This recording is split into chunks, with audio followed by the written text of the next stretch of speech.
That's a traditional Delta blues. It's also the first thing Muddy Waters ever recorded for the Library of Congress. And it's the Delta is a very specific place. You know, people say Delta blues, and they quite often refer to any guy with an acoustic electric guitar playing Eric Clapton covers. But the Delta is the basin for the Yazoo and Sunflower Rivers, and it wasn't really settled until late 1800s, early 1900s. It was swamps.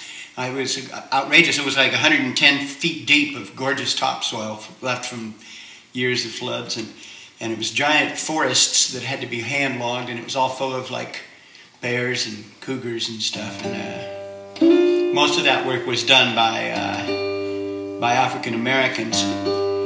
And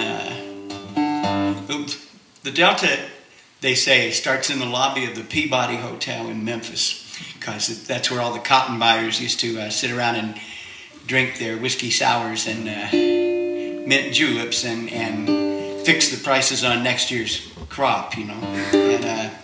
And it goes down on the left-hand side as you go south is the hill country, Choctaw Ridge, from that, you know, that song I heard Billy Joe McAllister was Choctaw Ridge. And the music, once you get up there, is a little bit different, because it's what they call hill country blues.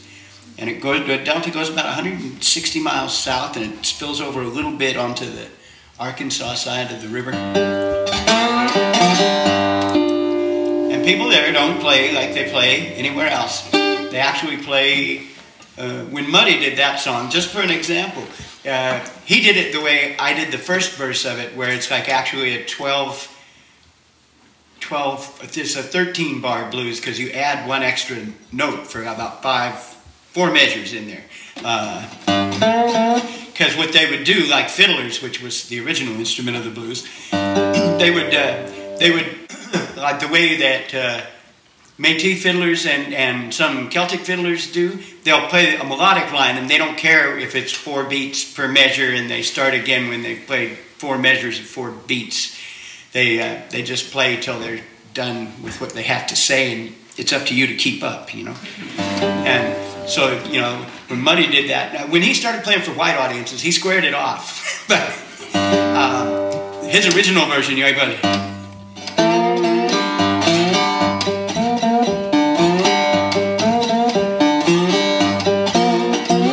and so that last little bit, if you were a drummer trying to keep up with him, for example, he plays one measure of 5/4 time, which is usually the provenance of jazz musicians.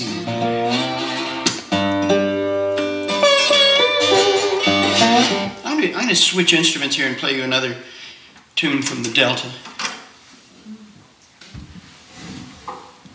This is actually on my new album. It's early to work in a commercial, but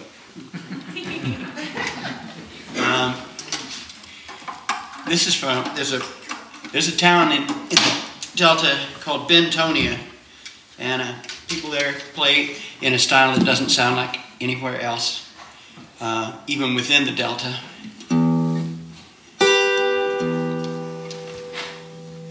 They're very good at, there's a thing in the blues, part of the thing that makes it the blues is what the old guys called worrying the third, in which you play a minor third against a major chord. So it sounds minor, and then you can either bring it up a half tone to create a major chord, or you can bend it up to create a thing that's not quite one or the other, like this.